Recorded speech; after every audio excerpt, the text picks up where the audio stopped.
திமுக ஒரு தீய சக்தி, திமுக ஒரு தீய சக்தி.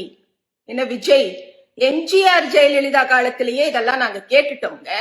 ஒரு விஷயம் சொல்லட்டுமாங்க விஜய், இந்த எம்ஜிஆர் ஜெயலலிதாவும் பார்த்து பார்த்து உருவாக்கிய அதிமுகவை இன்னைக்கு தமிழ்நாட்டுல லென்ஸ் போட்டு தேடக்கூடிய இடத்துல அந்த கட்சி இருக்குதுங்க. உதாரணம், இன்னைக்கு உங்க பக்கத்துல இருக்கக்கூடிய செங்கோட்டையன்.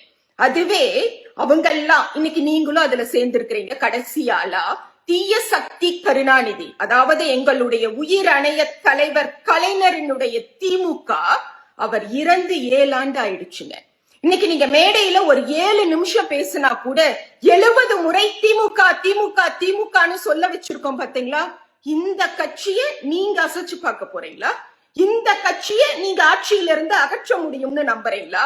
உங்களுக்கும் தெரியும் அது முடியாதுன்னு, எங்களுக்கும் தெரியும் அது முடியாதுன்னு. அப்புறம் ஏன் இத சொல்றோம்னா மக்களுக்கு சொல்லணும் இல்லையா? நடிக வார்த்தை நாடாள போவதில்லை அப்படிங்கறத மக்களுக்கு சொல்லணுமா வேண்டாமா?